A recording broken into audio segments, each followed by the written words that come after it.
be open to the opportunity. You don't have to work at like these big companies. Like, Mhm. sure, it feels great when you're like at Google's or the Adobes of the world right after a boot camp.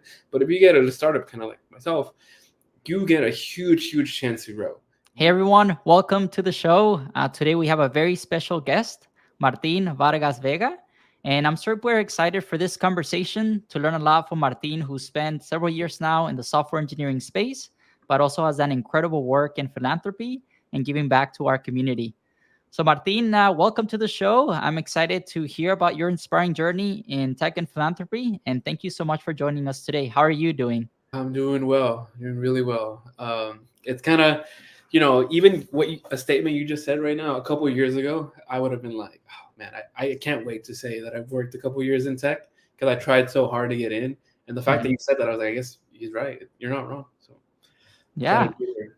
And we're gonna dive deep into your experience. So why don't you start by telling folks, who may have not met you before, who you are in 60 seconds and a little bit more about your journey. Sure. Yeah, my name is Martín Vargas-Vega. My journey so far is a couple years ago, I really wanted to get into tech. I saw that my family needed more financial support. I saw that I needed more financial support. I went from the nonprofit world of helping people get into tech to now, being a software engineer, just recently acquired, leading a company literally from 0 to 1. And along the way, being able to give back. I know tech and has a lot of resources, and really leveraging those resources for Latinos to get into tech and also to help out the Latino community. And that's a little bit about me. I also like to dance. Awesome. That's one thing I need to take classes with Martin. He's a great dancer, and it's something that I'm working on. Mi mamá me dijo, my mom told me one time, she's like, Mijo, you have 2 left feet. You got to learn how to dance.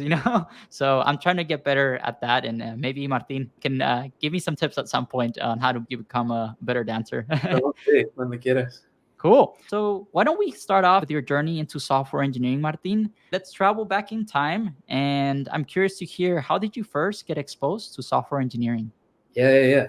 So, how it all started for me was, I think in high school I wanted to do like coding. I had no idea what a software engineer was or what they did, Mhm. but I went to a college counselor and they really wanted us to inspire us to go into the 4-year university kind of thing. And in order for us to be inspired by that, they had a little sheet with salaries, and on it had like a doctor and like an astronaut, lo que sea. Then on some of them, I was like, I don't know which one that I can do of these. I was like, I don't want to go to a doctor because that takes too long. And the other one was like, oh, well, you can be a software engineer. And I was like, oh, well, that means at that time I was working in the fields and picking raspberries and strawberries. And I'm like, well, that sounds cool because that means I'll get to be inside. I'll have access to water. I don't have to walk like 10 minutes to go to the bathroom. Like, I thought that's something that I could do. Bueno, fast forward, I didn't realize how hard it is to be a software engineer. It's very competitive to be an undergrad CS, and we just didn't have the resources. Like, I remember my counselor was like, "Hey, you wouldn't make a competitive candidate, even though I was right. I had a high GPA or whatever, right? They're like, we just don't have the programs to compete with the Silicon Valley or whoever they have. We didn't have a coding course. We barely had like a intro to computers, but it was more like how to do like Google Slides or stuff like that, right? It wasn't any coding things. So I kind of let that go for a couple of years. Then a gentleman known as Jacob Martinez came to a place where I was working. He pitched something known as the Digital Nest. The Digital Nest is a nonprofit that helps Latinos get into technology. And I'm like, yo, he said the pitch that everyone, I think, at least the people that are your viewers, want, right? To work at a tech company, to get the resources to Mhm. really create technology for the world, Mhm. and then shared all the other stuff. And I was like, well, I want to do that. At that time, I was Yeah. a college student, and I'm like, that sounds like a good idea. And I took the jump. I hope that technically would be the first startup that I've ever been part of, and that nonprofit was the one that helped me really learn everything, or at least the beginning of it, and get me introduced to it. But the big thing that it played was it allowed me to feel like I belonged, like I needed to be here. Because even now, there's not that many Latinos in software engineering. I am one of two, and I'm very lucky to. But I helped recruit another one as well. And before that, I was only one of one, and very much so less in the tech space. So, it helped me really give me that confidence to keep going. Because sometimes you feel like when you're applying and you're not getting in, that it's not going to be for you. And if you don't see people on the other side, it's more of a little discouragement. So that's kind of where it started. Then some other parts along the way. Yeah, no, that's a very interesting journey. And I definitely hear you when you say the importance of building community within the tech industry. Personally, I think both of us have been learning from many people who came before us and been part of, fortunate programs that exposed us to technology. I fully, advocate for more programs like that. And Digital Nest, it's an amazing nonprofit. Make sure to check it out. And Martin, now you're part of the board of Digital Nest. Is that right? I am. I was lucky enough to be asked to be part of the board. I Mm, actually rejected it the first time. I mm, rejected it because I was scared to, I was like, no, like that can't be me. Like we need people that know what they're doing, and because this is, I saw what it did for my life, and I just didn't want to mess it up. But when I was approached, they asked me, and they're like, no, you need to be on here because a lot of our board members didn't have that same experience. If anything, like we're the first of the first, right? mm, Outside of being the first to go to college or the first to get a mm, job, the first to whatever, right? Now I'm the first one to get a job, the first one to promote, first one to get acquired, or one of the first ones. And along the way there's no path for us. Like there's no one that I can, like, there's no, this video I would have loved to have seen it when I first started, because I was like, man, I can do it too. yeah. Pero ahorita everything trailblazing, right? You're making the trail, and hopefully, you hope, at least to me, what I do, at least with the board, is the next time someone goes through this, they don't have to go through the same hardships that we had to go through, right? Like Yeah, negotiate exactly. anything, or just explore or navigate this tech world. Yeah, it should get better with every generation. And talking about the hardships of software engineering, I'm curious, what does a typical day look like as a software engineer at a tech startup? Okay, cool. I was going to say, like, mine is probably very different from like a big. Yeah, no, I'll be honest with you. I really enjoy like a typical day, just because you don't usually have a typical day. Mm, Um, at the beginning, your days might differ from day to day, but the whole goal eventually is to have more of a stability. Like mhm, at least you'll understand that. All right, I'm gonna code a little bit. I'm gonna meet with product. I'm gonna meet with da da da da. But at principio, it could vary from day to day. The one mhm, thing is, you definitely. So for me, right, like let's say today, I was able to, a typical day is I wake up, I check my Slack messages, I check any notifications that come in to see if there's anything that needs urgency, or there's like something that I need to jump on.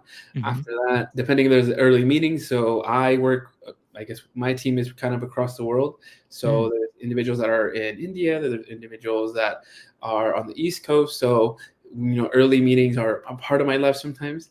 mhm, We try to find a very happy spot of like 8, 9 a.m.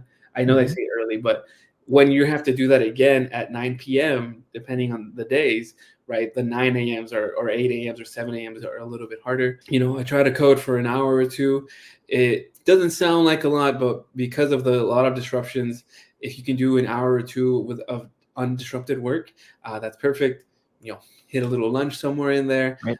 After that, depending on how much progress is being made or the meetings that I need to do, I will either jump on a product call to talk about the next things that we're doing, or even the things that we're building right now. Like whatever I Mhm, was working on at the beginning of the day, I might have someone review it that day because our clients want it by next week, or mm, or something like that. It's a very, very fast iterative process. I know in a non-startup environment, you try to build it out all the way, and then maybe a month later, 2 months later, your product, whoever gets to see it. But with us, sometimes if it's done and it's like it provides value, like mhm, the client will see it the next day. Like they'll start mm. using it the next day. So there's just that's more or less what it looks like. Yeah, what I'm hearing is lots of speed. Like things are moving really fast in the startup world, probably a lot faster sometimes than bigger tech companies, as you alluded to. The second thing I'm hearing is you're working globally, working with either people within your team or clients across the world. And then you do find time as well to make sure that you have like focus time to kind of get your work done. So those are some of the things that I hear. Looks like time management is one of the most important skills, as well as communication to being an effective leader Yeah. in a tech startup, but also as a software engineer. Are there any other skills that you would recommend folks who are thinking about software engineering as a career that you think are valuable or important to develop? Yeah, I think there's two of them that maybe don't get talked about enough, but I know Mhm, that have worked for me. Is one of them understanding when you're kind of burnt down or at capacity. It's not always about I'm gonna code for like 10 hours, 12 hours, 8 hours. Sometimes, yeah, you'll have to do that, but you're not actually coding, right? mm, The real thing you're doing is it's like you're building artistic logic, right? That's what we do. We're artists, but we're logical artists. The sequences that happen, right? But that does sometimes you need to know. You need for me, for example, when I'm burnt out and I just can't do it, you have to go away and just like disconnect. So whatever that is for you, the faster you can learn how to do that, the faster you know what that is, do that. Because there's times where I'm like, all right, I just can't go today. Like I need to take a nap. I'm gonna go eat. I'm gonna go do something to allow myself to recover. Because your muscle is your brain, and that's what you need to allow to for that to recover. The other part is learning how you learn, and in the startup world specifically, is learning how to learn really, really fast. What that means is I have peers that can read technical documentation and then they get it like that. I am definitely not one of those. I am the opposite. So the way that I learn really fast is almost like a little bit of a brute force type of thing, where I will install whatever it is. I'll try to like get a POC really quick, right? And that's how I learn, and that's what works for me. Now I'm trying to get to like at least the middle part where it's like a little bit of reading and the other part, but finding what that is for you, and that'll really help you be a really good software engineer. Because at the end of the day is you want to build something up and understand some of the tech faults. You're like, oh, this is why I did it. Here are the things that are really good about it. Here are the things that are really bad about it. And then when you present it to whoever you're going to present it to, then they can give you a better understanding. Like, hey, you know what? We should move forward. Or say, oh, you know what? No, here's the things that need to be changed. And then boom, instead of instead of putting in a lot of amount of time and then finding out that it's like wasted effort. Yeah, those are really two important things that you mentioned. Number one, what I heard is take care of yourself first so that you can do your best work. And then number two is understand how you learn. And understanding how you learn can be, like you mentioned, jumping straight into a problem, or like taking the time to read documentation and getting familiar before you start kind of solving a specific problem.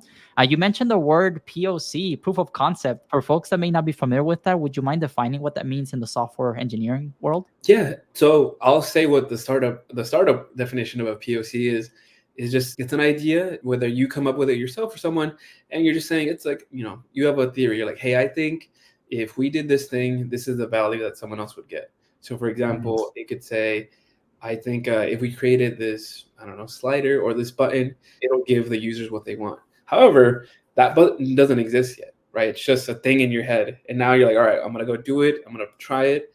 And then once it's there, you are going to try to see if that works, if that button provides that value or that action provides that value for your customers or your clients.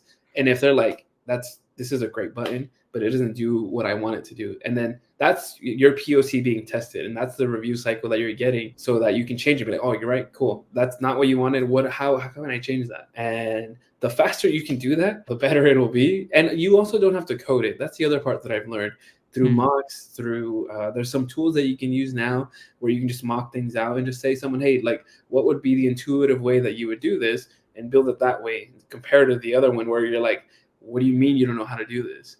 Like, you should just be able to do this. Like, it's very straightforward. But if your customer or your client isn't getting it, that means your POC is not working. What you just built is not working. And you have to take that feedback and apply it. Yeah, constant iteration and feedback, right? Building something that people want is actually can be hard, but it's not as hard if you're close to the customer, right? And then you're iterating quickly on their feedback. So thank you so much for walking us through that specific example. I'm curious, you mentioned that you work closely with product managers, or at least you meet with them on a daily, if not weekly basis. Yep. From your perspective as an engineer, since some of the folks who are listening to this are product managers, what do you think makes a good product manager? I mean, I'll talk about the one that I work with because he's amazing. Awesome. Yeah. The one thing that he's able to do is give me, or the engineers, a clear description of what is expected, right? They're saying this is what it should do, this is where, and this is the value that it should come up, right? However, what makes, anyone can do that. Anyone can write things like, this is what we need, and this is what it should do. But how he does that is he at least talks to all the different stakeholders. And, because everyone wants everything, right? Like client 1 wants A, B, and C, but client B wants 1, 2, 3, right? One is numbers, the other one is letters. And you're like, what are we going to do? Right? So there's that. You have the client perspective. Then you have your other stakeholders, your products. Then you have your other stakeholders, which is the engineers, because then they're like, we want to use the latest and greatest, or we want to use this thing, right? And it doesn't, what they do really well is they're able to, abstract the information, present it to us in a way to say, hey, this information is coming from three stakeholders: our clients, other intel in our company, and the engineers of what the technology can provide. And being able to say, hey, if we do this, will this actually work for you? It saves me hundreds of hours of really building things that will actually work for, at the end of the day, our customers or our clients, instead of just guessing, right? The ability to have data behind it, Yes. makes a really good product person. Awesome. So I'm hearing very clear requirements. Number two is making sure that you have an open dialogue and communication with engineers to really understand what's feasible, what can be done, what cannot be done. And then number three, which is the most important thing, making data-driven decisions. So maybe as an engineer, you're wondering, hey, why are we doing this? Like, why are you proposing this idea? And having data to back up, like, hey, this is why we're doing it. This is going to help our clients. This is going to help our business. Clearly outlining the ask for the engineers. And you should also, as an engineer, you should also feel confident to ask. Mhm. Like, if anything, I feel like, the product individuals will be happy to say, oh yeah, let me explain it to you, instead Right. of, oh, just tell me what to do and I'll go do it. Like, Exactly. you can get a lot of value. And if anything, that's kind of why why me and my product individual like to work together, because they know that I'll bring insight that maybe they missed, right? Because maybe you have the idea that everyone, because when you're looking at something for so long, everything gets blurry and you're just like, this is the way. But you need it. If you get a fresh perspective, that's sometimes the best idea that, that'll come Yeah. from discovery. Yeah, because I feel sometimes like we're too in the weeds, right? Like we're working on building this button as fast as we can and getting it out there for feedback. And sometimes we miss like the big picture, right? So it's important to kind of step back and making sure that, we get feedback, but also people are asking questions on why we're doing certain things or pushing things in certain ways. One thing that I learned is like, I think the best ideas come from everyone and anyone. I don't think product managers decide, what should we build. I actually think engineers bring a really good perspective, but it's Mhm. also like people who work in sales, people who work in operations or marketing. Lots of great ideas come from everywhere. That your points really resonated with me. Absolutely. Want to transition into news that I saw recently, Martin. So a few weeks ago, I saw that LiveRamp was acquiring Habu, which is the startup that Martin works for. And first of all, I just want to say congratulations to you and to the whole team. Muchas felicidades. That's an Mhm. amazing milestone. And I wanted to see if you could share us a little bit more about the process of going through a startup acquisition. What is it like, and what does it mean to get acquired? Yeah, I mean, well, first, thank you. I mean, it feels surreal, and I will also say this is what you always kind of dream of when you start a startup, right? You Mhm. start it. There's two kind of outcomes that you want. You're either going to IPO and be a public company, or you are going to go through an acquisition, which is kind of what we're going through right now. It all closed finally. Now we're officially LiveRamp. Habu is part of it, and it is, yeah, as of February or January 31st, that's when the deal closed. And I mean, it's weird. Like a month ago, right? We were like, how are we gonna do this? What are we gonna do? Not necessarily because we were in a bad like financial like thing, but more of just like you're always on edge, right? Like nothing is always secure. You're always building. You're trying to, beat the market. You're trying to, be a thought leader in the space that you're in. And nothing's ever guaranteed. We, like, for example, like a year ago, we had layoffs, right? Our runway, not our runway, just the amount of money we were coming in and what our cost was. We had to make an adjustment, right? A year ago, someone could have put a bet on and be like, nah, it's not gonna happen. But less than a year later, we got acquired, right? And that helped us kind of dial in and really focus on things that were really, really working for us. But experience wise, I feel like it's just up. I thought, I'm like, oh, there's a celebration, and there is celebrations in the future, but it's a lot. Right now it's day 2, and I feel like um, it's a lot. I'll say this: there's excitement, and that's Mhm. different because the LiveRamp individuals have been very excited. Everyone that we've met has been very excited, but we're compared to like when you switch a job, right? You Mhm. start new, and that's the Right. only thing you're doing. Now where it's like we have clients that are expecting things that we've committed Mhm. to, but we're Mhm. also onboarding. So that is Yeah. already difficult on its own. Yeah. But it's excited. I'll share a little funny story. I told my mom about it, right? Because I tell my mom everything, or my parents, and they're like, "Are you gonna have a job?" Like, are you like, do you need to go to the office more? Like, are we doing something wrong? I'm like, no. And then they're just like, but you are gonna have a job. And I'm like, yeah. I'm like, okay, that's fine. Like, they were more excited when I got hired. Same, I mean, for me as well. Like, when I first got hired, this is more of like, okay, well, we were worried that you didn't have a job, and that's it. Like, they don't care about anything else. Right. Oh, that really resonates with me, Martin. I was shaking my head because my mom and my dad always ask me, like, I switch jobs, I think almost every 2 years or so. Just been jumping around, and it's because I'm looking for a better opportunity. And then my mom, every time we jump on a call, and I tell her, hey, I'm interviewing. She's like, no, mijo, stay where you're at. Like, you're doing well. You have a job. I'm scared they're gonna lay you off, because that happened to me once. And so they're constantly checking in, and that's the first thing I think my parents worry about, is making sure that we're stable, that we have a job. So that really resonated with me. And it's funny, right? Because as an acquisition, it's your company is getting bought up usually by a bigger company, or sometimes two companies of the same size may merge. On some edge cases, smaller companies may buy a bigger company out. So there's many different permutations, but in this case, you are now becoming, from Habu, you're becoming like a LiveRamp employee. Is that right? That is correct. Got it. And so right now, I'm assuming lots of you're probably going through onboarding, and then most importantly, like you mentioned, is all of the customers or clients of Habu are getting migrated, I'm assuming, into some sort of LiveRamp solution, right? And that's kind of what you all are figuring out right now. Yeah, that's the big TBD. Like, how, I mean, the How to one thing do we that. promise to them is, the value that you've been getting from us will not change, right? Mhm. This acquisition does not cause any disruption to what we're providing. And then the whole, migration and all this stuff, that's just part of like the what comes with an acquisition, as I'm learning. Mhm. I'm lucky that I work with a lot of individuals that have gone through this once, twice now, two, no, three times now.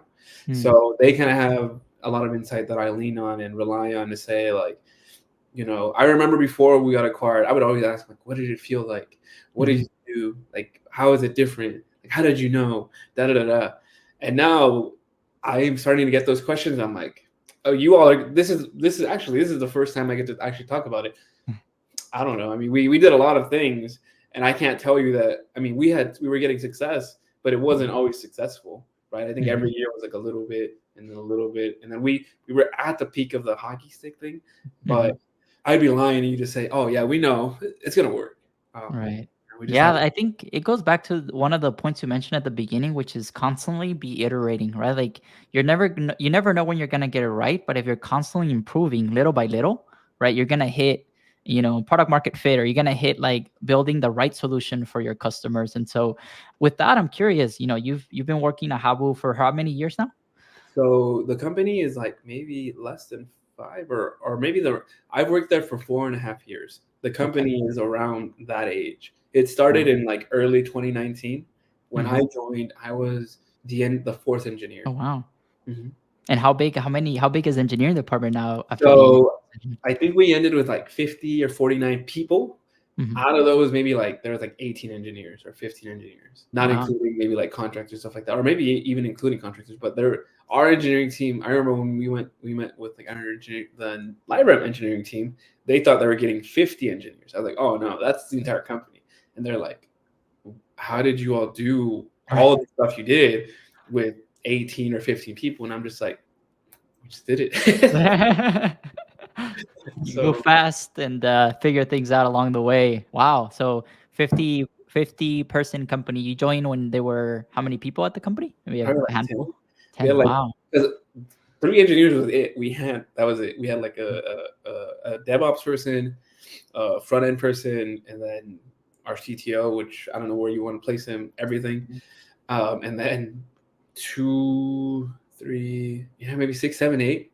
Mm-hmm. Like, sometimes it'd be funny because they're like, oh, we have to go to another meeting, and we would say, oh, we're in danger. Like 90% of the company is here, but Yeah. That's uh, funny. but yeah, no, there wasn't that many people. And when we would demo, I mean, because we would also do like engineering demos. Hmm. I mean, at that time, everything was important, right? Like, if they saw something, like, oh, I can go to a client with this, and it Hmm. wasn't like I'm gonna tell them tomorrow. Like, no, I'm gonna tell them today. Da da da da. So everything was always production ready or production ready or Hmm. ready to go. So ready to be used, ready to be sold. Yeah.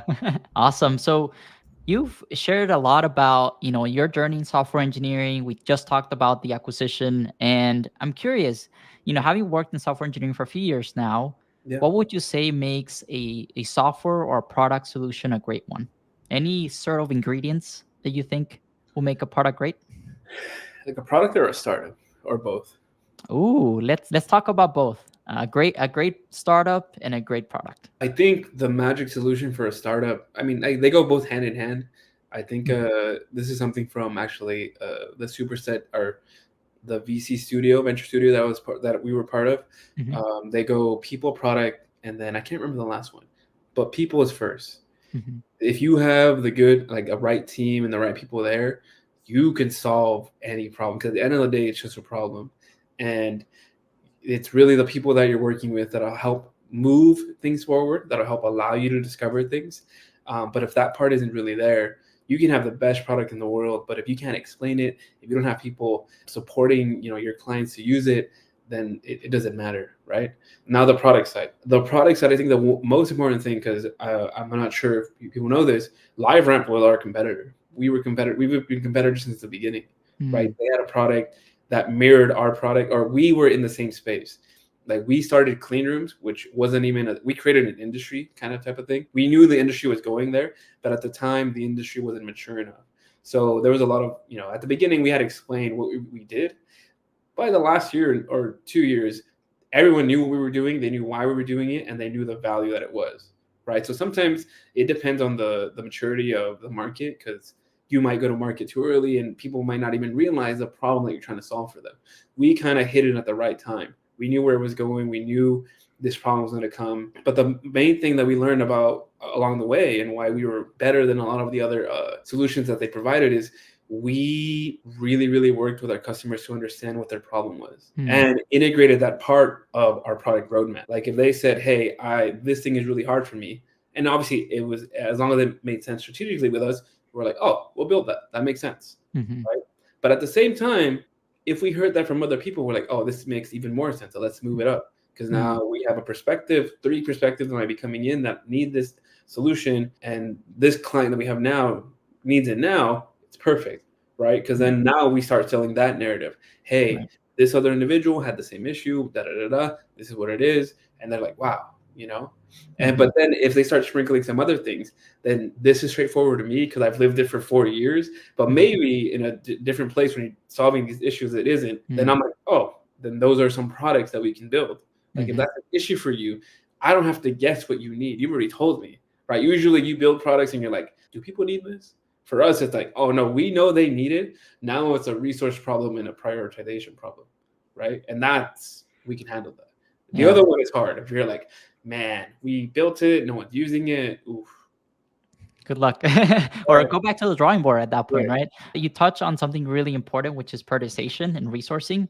I'm curious at Habu how that was done. Like, what has worked well for you in terms of prioritizing things and how to say no, how to stack rank things? How would you all approach prioritization? There was always an open communication. I think the one thing we did really well, I think maybe 2 years ago, outside of obviously hiring like a product person and then a project manager, right, is there was a communication between. So we have, I don't know if I'll explain what this team is, but it's called customer success. Hmm. And obviously, that whole team's charge is you have X amount of clients that are under you. Your whole role is to make sure that they're successful. And then we have our product team and then our engineering team. There was like this triangle synergy that we were always in open communication. If customer success was telling us, hey, our clients are having a difficult time using this feature, there's something we can do to make their experience better.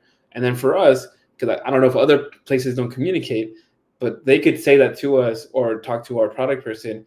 And if we was within our bandwidth, maybe we stretched it out a little bit, maybe we had to work a little bit more hours.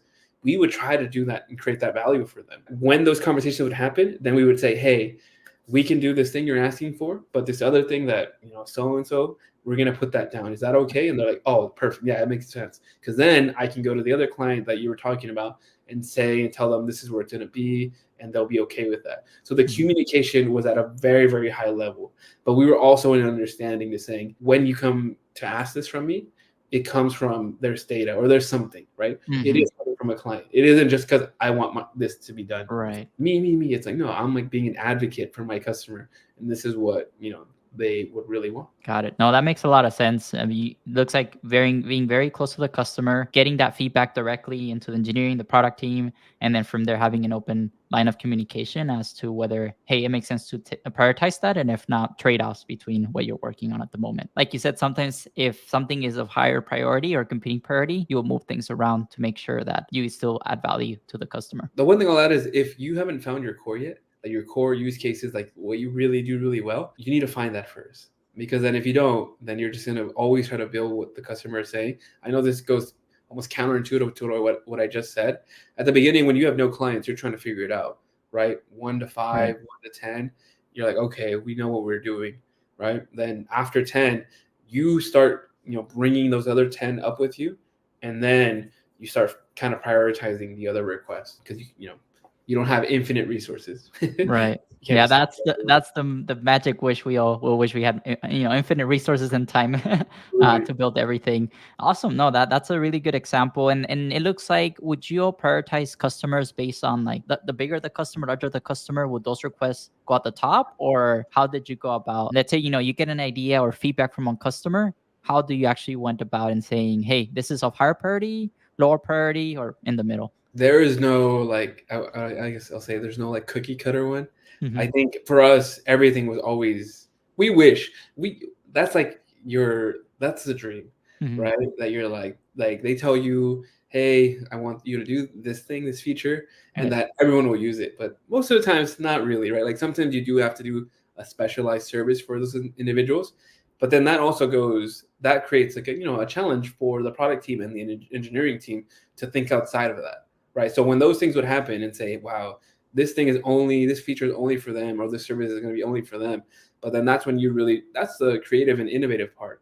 You can say, well, if they have this issue, I'm sure other people have this issue, but how do we, change it or think about it in a different way? So these other individuals that don't want it or need it, how can we create some value for them? The prioritization of all of that, just every week. I mean, every sprint for us, right? I don't know how I will learn eventually, but for in the startup world, every sprint, we would do planning for what we're going to do next, right?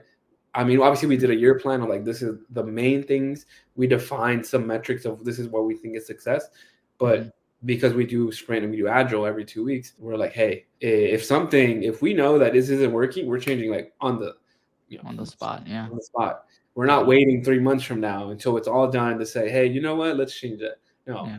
like if the resources are needed and we can do it, we'll do that. Yeah, I think that's one of the challenges I've seen at bigger companies. It's like it's really hard to introduce new pieces of work or feedback once kind of sprint is already underway, or you already kind of carved out your quarterly roadmap. That's kind Yeah. of what's priority. At startup, it looks like it's a lot leaner, and like you said, it's really important. You're constantly meeting with customers, so you got to iterate fast, especially if you want to win those customers into your product and continue growing. Right. Awesome. So we've talked a lot about product development, software engineering. I want to switch our gears and talk about breaking into the tech industry, which is Mm. something you've been successful at, and our viewers would be very interested in learning more about that. So I would say, let's talk about what has been the most challenging aspect of breaking into the tech industry for you. That we know the tech industry is not as diverse as we both would like it to be. Right. And I know we are both passionate about increasing the representation of people from our communities in tech.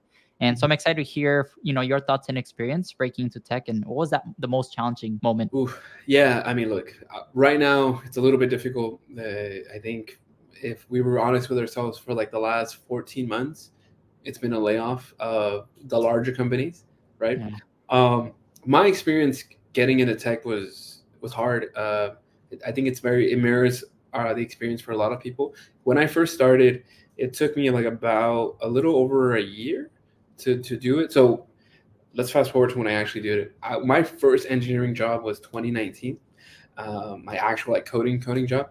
Hmm. The year before that, I was able to go to a boot camp in 2018. So from January until like maybe April-ish, I went to a boot camp where that's the first time I learned how to like really, really code like JavaScript. I think we did Ruby on Rails. Those are the actual languages. I learned some frameworks like React and Express, Hmm. and other stuff. But that was like my first time actually like doing logic. at that point, I couldn't. If you asked me to write a for loop, I would have been like if you said I will hire you if you just write me a simple for loop that prints "Hello, Martin" 10 times, I wouldn't be able to do it. Like, I know what a for loop is, but at that time, if you did any type of thing like where I couldn't look anything up, I just couldn't do it. And this isn't for me. Like, I'm never going to get a job. And then I would see other people, like, they would learn it and they're like, I can do it. They did it right away. But for me, it took me a little bit longer. So I did that. Part of that boot camp was part of a program called through Adobe. It's called the Digital Academy, where they help you pay for the boot camp right after you are eligible. It's not guaranteed, but you can apply to be an intern. So I interned at Adobe, and I was really happy. I was like, I was getting paid more than I've ever gotten paid in my life.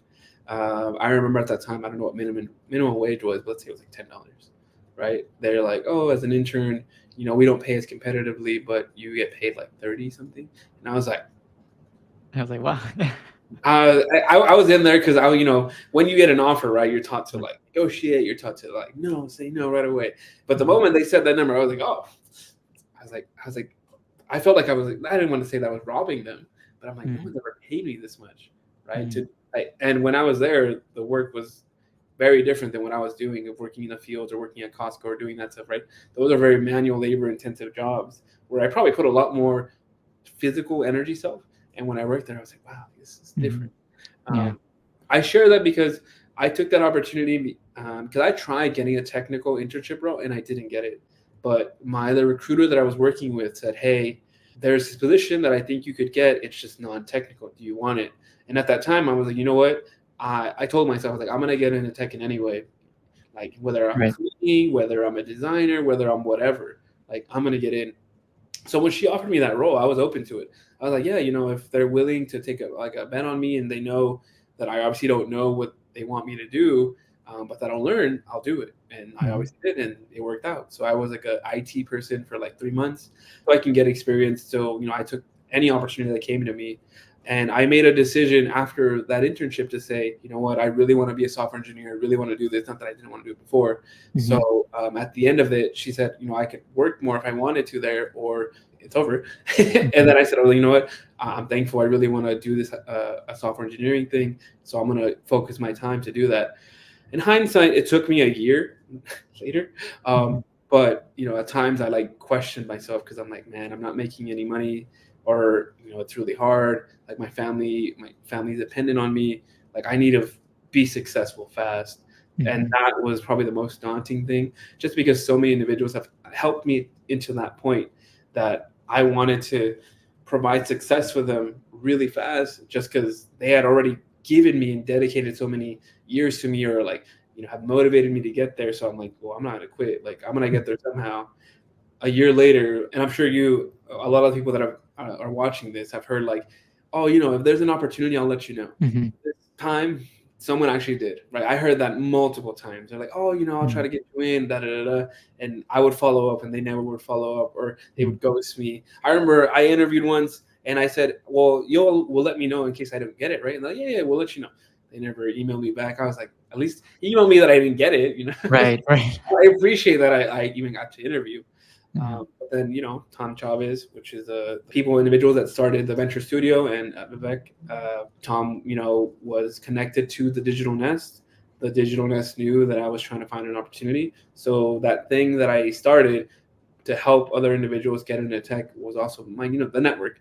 That was the whole power of the network. And, he said, hey, we're looking to start a company. We need engineers. He knew that I obviously didn't know as much as I needed to know to operate, but he's like, but if you're here and you're willing to work and you're willing to learn, then there's a position open for you. And I said, hey, whatever it means. I mean, those days were really long, 12, 14-hour days. And sometimes I'd drive from Watsonville to San Francisco, which is like a 90-minute drive. But, I told myself, like, I'm going to make this happen. Like, there's no way that I'm not. Like, there's no way that I can't fail. And eventually I moved up and things were a little bit easier. I actually failed at my first startup just because the level of expertise that I needed, it wasn't going to work. But luckily there was another startup known as Habu, and at the time they're just kind of starting, they're both kind of figuring out, but like it might be a better fit. Well, you all know the rest of that story. Yeah, you've made it, Martin, and it's a really inspiring story and journey that you've had. Like you said, you when it comes to changing and really finding a new opportunity, it's very hard, especially now with everything going on with layoffs. It's hard to kind of find jobs. I know there's lots of people who are interested in following a similar journey to yours and looking at boot camps as an option. So I wonder if you could maybe dive deeper there and walk us through maybe your thought process on how to find a coding bootcamp that works for you. Absolutely. I am all about making this journey for you as short and as not as hard as it was for me. When I went through it, I didn't really know a lot of people. If anything, it was almost like a myth. A myth now, at that time, it felt like a myth for individuals that didn't have a CS degree or that went through a boot camp to get hired by a company. The one thing I'll change, the perspective that I'll change for you is be open to the opportunity. You don't have to work at like these big companies. Like, sure, it feels great when you're like at Google's or the Adobes of the world right after a boot camp. But if you get at a startup, kind of like myself, you get a huge chance to grow. You're not limited to, hey, you're only a database engineer, or you're only a front end engineer, or you're only a back end engineer, or an application engineer. You really get to explore the spectrum. And I'll say this. I am way more confident about myself now than I was back then.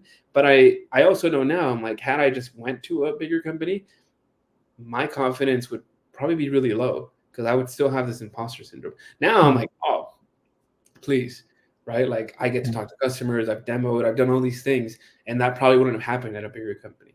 But not to touch your point about a boot camp. If I were to do it all over again, this is what I would do. There is a couple of programs that will pay for you that'll fund or partially fund whatever that is, you going to a boot camp. I would start in that avenue first. If it doesn't work out, like because they're also very competitive, right? There's X amount of spots, a bunch of people are applying. You might not be one of those people. If that doesn't work out, there are also some free kind of like I think it's called is it called Code Academy? No, it's I can't remember the name, but if I remember, I'll send it to you. But there's a bunch of free resources online that tracks that you can follow. There's a website that does. Maybe you can help me.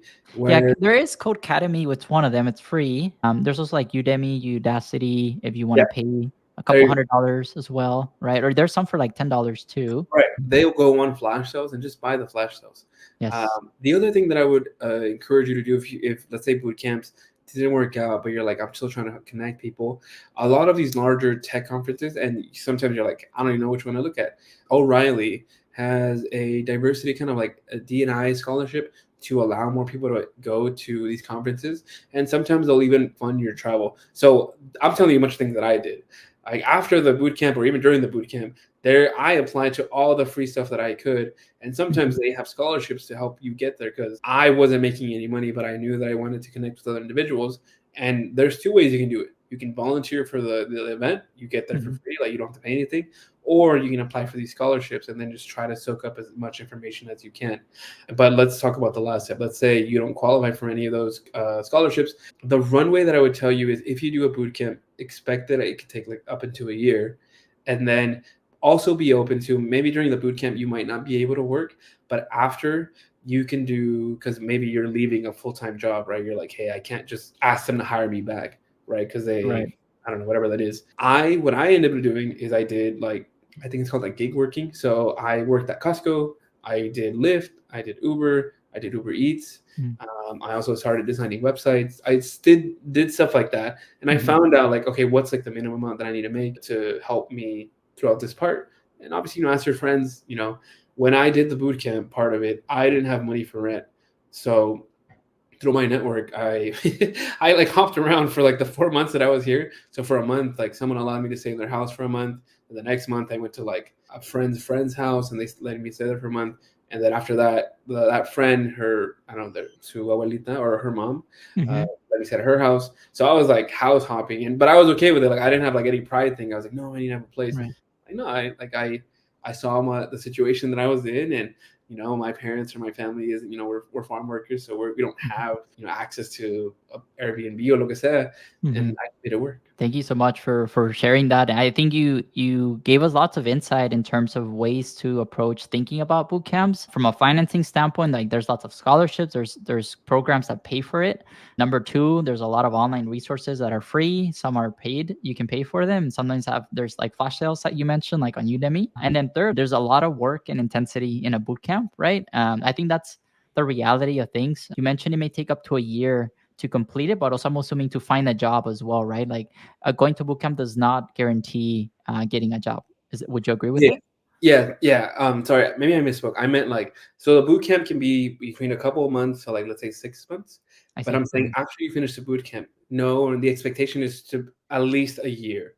If you get it earlier than a year, that's amazing. That means, wow. Like, oh, and I'll share this as well. I'm sure you've said this before. There is a sense of a little bit of luck, right? There's the effort that you're putting, there's the competency that you're at, and then somewhere in there, there's a little bit of luck. Like for me, I was lucky that I met with someone that they said, hey, you know what, your skill set isn't where we need it to be, but if you're willing to put in the work, you're in. There's other places where you just got lucky, right? The interview questions that they had, you've seen them before, you were able to like da da da da, right? And they hired you, and you're like, wow, I can't do this job. So there is a little bit of luck, Right. but if you just keep doing it and just the more repetitions you can do it, that's the only thing I can tell you. And then when Yeah. it happens, like there's a little bit of luck. Exactly. The magic sauce, luck. You talked about interviews, Martin. Is there anything, common advice you give folks when it comes to like prepping for like technical interviews or even behavior interviews? Anything that has helped you along the way? Yeah. So I've interviewed everything from interns to like senior engineers and then even architects. Funny enough, I don't think I was had the skill set to like interview an architect, but it also taught me a couple things. Even at that level, the one thing that you can apply to all those different levels that I just applied, you have to be able to talk about what you've done and how the value that you did in a 15-minute, 5-minute type of thing. And what I mean by that is some interviews are 30 minutes, some interviews are 45 minutes, and some interviews are an hour. You should be able to expand on whatever that topic is at those different levels. Like if you only have 30 minutes, know what that 30-minute response is going to be, because maybe you might have 6, 7 questions and be able to like really dive in to say, okay, when Martin was here, he said this, he worked at this company, this is what he did, and this is the value that was provided. And maybe like if I cared about what like the tech stack that you work, that's great. But if I didn't, then I just cared about like what did you do, how did you do it, and stuff like that. But if you have more time, be able to expand on that a little bit more, right? Because there's things that I'll miss when I look at your resume, right? Maybe you could have said like, hey, I'm a self-taught engineer, and this thing that I just told you, I spent weekends on it learning about it, and I'd be like, wow, like now for me that means to me like if this person, I give them something that they've never worked on, I have confidence about two things. A, they won't just stop at the first like roadblock that they'll get to. They'll try to figure it out. And B, they'll more than likely ask me advice. For example, at Habu, if anyone came in saying, I know how you did your thing and I know how you built it, I already knew like, okay, this isn't a good communication, or this is, you're not being honest, right? Because all the stuff that we had built, no one else had been doing it, right? So I was looking at, I care more about like how are you thinking? Can we work together? When you reach a problem or an issue, will you spend 6 hours on it on your own, or are you going to reach out to me in half an hour? In a startup per se, I care that you were going to reach out to me in half an hour, right? Let's say you Right. try to give it like a good effort or something, and for some reason, maybe it's a bug on their side. Let me know half an hour and be like, hey, I'm trying, this is what I'm doing. Here's the 3 things I'm gonna try, and I'll let you know by the end of the day, right? Obviously, as we build more of a rapport, like that's what I want to know. But that threshold, that feedback, that's very important to me. And the other thing is if you like working with people, depending on the role, and I would also look into the roles that you're applying to. Mhm. It's engineer is if you can work well with people, you can succeed really well. You don't have to. You can definitely go into your corner and just code and never talk to anyone and no one knows anything. But I think some of the topics that we've hit on today is if you are able to communicate with product, with your design team, with customers, that will make you a really, really good engineer. Awesome. There you have it. Speaking about advice, we're gonna start wrapping up now our conversation, Martin. And you already shared lots of golden nuggets along the way. But I wanted to ask you to reflect, and as you look back in your journey at tech, which has been really inspiring, what would you say has been critical to your success? I used to say that I wanted to get an opportunity to build social capital and like to build social or to build my own things. But I realized what I was actually doing was leveraging the capital that I already have. And what I mean by that is when I came into the tech world, I was like, man, I don't have anything to offer yet. But once I'm there, I'm gonna learn and then I'm gonna be able to provide them a lot of value, right? What I realized is there's a lot of things that I already knew, but I wasn't leveraging that. Like I knew, like I self-taught myself how to do like graphic design and some and video and editing and stuff like that. But I didn't Mm, realize that I could leverage that to help. That was value already. The fact that I knew how to speak another language was value already. But I never brought that up in any of the interviews. mm, For example, I recently one of our clients was Pepsi, and I worked a lot when a big part of their team was in Mexico. And when they asked for a demo, they asked, "Hey, is there a way you can do this in Spanish?" And boom, like they're like, "Hey, we know one person," and I was like, there "All right." So you then go. that led to another opportunity because then I started demoing to the team in Mexico. So then Mm, that team was getting like they knew who I was, I knew who they were. Then I started getting feedback. Then that feedback I started applying to the product, and it created this thing that I'm like, I was like, wow, like if I had run away from the things that I already have, right? mm, The coding stuff, look, you'll figure it out.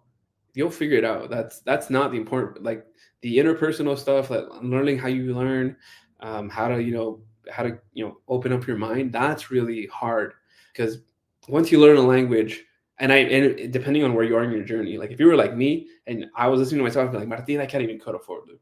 What do you mean? Like, when am I gonna do this? Just keep going. It will click. But then after that, the things that'll help you advance, those are the interpersonal stuff, like just being open to it. And the last thing is try to surround yourself with people that are a lot smarter than you. The people that I work with, like 100% of the time, are a lot smarter than me, and I'm thankful for that because I get to learn so much. And look, it's important. I mean, it's cool to be important, but it's important to be nice. Like as long as you treat people really well and are you're respectful to them, like you don't have like if you feel like, hey, I'm at this job and I'm not really valued, or it's not a really good place to be, like it's okay to leave. Obviously, check your financial stuff, right. but there are those spaces and places for you. Um, Mhm. Anyone else? I don't know. Oh, if you don't have anyone, if you're like, hey, I'm doing this and I have literally no one to talk to, just reach out. My recommendation with that is reach out even if it's like 3, 4, or 5 times. I think before I would have taken it personally, like, I can't believe Martin read my message and didn't respond. Yeah, I was like that before. I was like, "Oh, like, I can't believe he didn't respond." But now being on the other side, I'm like, "Oh, man, like, there's so much clutter," and not saying that you're reaching out, but more other random people, like, trying to get money from you, and sometimes you miss those things. Right. But I'll notice, like, if you message me once, twice, or 3 times, I'm gonna get back to you, and I always Mhm. apologize to people. I'm like, "Hey, I'm sorry that I didn't get back to you as soon as I could, Mhm. but I'm here now." Yeah. And and and that's really the secret, because there's some people that have no shame. They're like, "I Mhm. will hit you up 50 times." And I told them, "Hey, I appreciate you. Like, if it wasn't for that, I probably wouldn't be here. But now Mhm. you have my attention, and how can I help you?" Yeah, that's a really good list of really good tips and advice. So you said, I'm gonna go backwards. So you said make sure you follow up, and that's really important. And one thing we touched upon is in interviews, following up with like the interviewers, with the recruiters. That's really important. It goes a long way. Number two, be kind to others. Three, surround yourself with smart people. Mhm. Four, persevere. Don't give up. You got this. And then last one, focus on your interpersonal skills, not just your technical skills and your communication skills. Yeah. I'll add one more, Yeah. and this took me a while, is know when you wanna ask something from someone, the whether it's the first time or the second time, don't go for advice. Be like, "Hey, I just want some advice." Don't say, "Hey, can you get me a job?" Because most of the time, I Yes. mean, unless they're a hiring manager, they might not be able to do that. Like, if you ask me, "Can you get me a job?" I'd be like, "No, I don't think so, but I can give you advice." And sometimes those relationships where I've been and done that have provided more value instead of them giving me a job. Obviously, I understand when you're unemployed, the job is the most important thing. But during that time when I wasn't employed, being able to talk to, for example, one of my mentors, his name is Joseph Sandoval, just being able to talk to him, to tell him like the hardships that I'm going through, or just tell him the experience, played a huge role of me not giving up, right? And I didn't go to him every like time that I met with him like, he can give me a job. It was more like, this is what I'm going to. What do you think? And I would tell him that I would say, hey, I hope you don't get discouraged by me because I'm trying and I'm not succeeding. And then he's like, nah, like if as long as you're okay and like I'm okay, like I'm here to help support you. So, and you'll be surprised how many people are willing to be with you through the hard times. And it's almost reassuring because, for example, for me, right, going through this acquisition, there's a lot of people that I haven't spoken to in a lot of years that are just showing up, right? Mm. And but now I know to recognize like there's these people that were here the entire time when I had nothing, when I had no accolades, I don't have any of that stuff. And those are people that I can really trust on. Because as you start going through this journey, and I obviously you can relate as well. There's Yeah. very, very few authentic people, and then Yeah. there's other people that are like, "Hey, I'm doing this as a thing to elevate myself," and Right. they don't see any issue with that. And I'm like, "Oh, okay, that's fine. Like, Yeah. thank you for being transparent." Yeah. But there's other people that are not. Yeah, So yeah. No, I've definitely felt or experienced that myself as well a lot. It's nice. It feels like people are asking for favors and then they don't even recognize you also have your own life. You're dealing with other things as well, and yeah, it's important to make sure that, yeah, like you said, ask for advice, approach it that way, frame it that way, yeah, especially if it's someone that you don't know. right. And yeah, if they don't respond to you, like know that they may also be busy with many other things in their life, but eventually you'll hear back from them. So, Martin, one thing I wanted to ask you about a little bit more is the Latino Community Foundation. You're involved with that nonprofit as well, and I want to learn more about the Tech Giving Circle that I think you're a lead for. Is that right? I am. I lead it. Yes. Can you tell us a little bit more and how can folks get involved? Yeah, yeah, yeah. So what the Latino Community Foundation is just a foundation that wants to help Latino-led nonprofits, whether your board is I think 50% or your staff, and that's their whole goal. Through that, I was able to start, or we were able to start a group called the Latinos in Tech Giving Circle, and all it really is a group of Latinos, or you also don't have to be Latino, that come together and put our funds together to help fund Latino-led nonprofits, but in the tech sector. That's actually how we got connected to more or less the San Francisco Bay Area, because someone in that circle said, "Hey, you know that I've heard this nonprofit called the Digital Nest. I think they're doing really good work. I think we should bring them up." And what we do is for a year we commit at least $1,000 each, and at the end of the year we collect all those funds and we select 3 or 4 nonprofits in the state of California that are presented to us through the Latino Community Foundation, and we say, hey, like, what are nonprofits that you all want to help fund? Obviously, there's bigger foundations that give out millions and millions of dollars, but this is our version of changing the face of philanthropy, because those organizations don't necessarily reflect the communities that they're supporting, and in that case, those funds don't go to communities that really need it. So we really wanted to put that into for us and say, hey, you know what, we've achieved it, we're here, we want to give back, but we also want to create opportunities looking forward. And what we thought we could do that is, it's giving beyond the dollar. Because sure, we give our nonprofit funds up until now. I think we've done like 200, 300,000 collectively. And we're not, there's like 30, 40 of us. But what we do outside of that is if nonprofits need us by any way, or need, hey, we need a couple of engineers to come talk to us, because obviously, there's not that many of us, or we could need a couple of Latinos in tech to, just come and talk to the members that we serve. We show up. Outside of that, once you all are here, you'll realize it's not super diverse. So it also created a little bit of a community for us, for those that were in it that felt alone and wanted to see other people, do, succeed, but also do really well. So it's a good time. That's awesome. And we'll link in here at the bottom of the video the links to the Latino Community Foundation, so folks can learn more. And like Martin said, feel free to reach out to him. We'll also link your LinkedIn if that's okay, Martin, that folks can reach out to you. To wrap it up, Martin, reflecting on your journey, what has been the biggest lesson you have learned so far? I mean, I'll say this to Martin, no job. I'm glad you didn't quit, and it's not as hard as you think. Hmm. Like, I remember I put so much emphasis for me that I needed a CS degree. And I'm not saying I'm an advocate for education. I want, people to do that. but I also realized I'm like, hey, it's not designed for me to be successful, to do computer science, right? And being a kind person, relying on my network, and just kind of never giving up, allowed me to kind of move forward. I'll say this: I gave people the benefit of the doubt, and that has played out really well. And I've always led the same thing with like moving forward with an authentic, loving self. And like I mentioned before, sometimes you won't get responded to. Sometimes people don't show up the way you want them to show up. And sometimes people said, hey, I'm going to help you, and you realize like, wow, like this isn't, you're doing this for other reasons. As long as you show up as your true self and are kind to yourself, you'll be able to be successful. The one thing though is just make sure that you're just thankful and grateful along the way to the people that have helped you. Like, don't forget them. I Mhm. haven't forgotten them, because that's the reason why I'm here. Yeah. Because still followed up and were like, hey, I remember that person. Sure, at that time I couldn't help them, but but now I think I can provide some value to them. And I don't know, it's just crazy. Like, if I can do it, you can do it. I remember when I was going through this, like, I would go to all these talks, and I could never, like, no one was ever a Latino, no one was ever Mexican, no one was ever brown, and I'm like, man, okay, well, I remember one guy said, I like tacos. I'm like, all right, sick, I can do it. He likes Yeah. tacos, I like tacos, I'm in. But now, hopefully, with stuff that we're doing now, we can kind of create a better face to say, hey, I heard Martin was doing this, I can do it too. Where before I was like, I can't even name you one engineer that looks like me or sounds like me or is likes the same things that I do or are from the same place.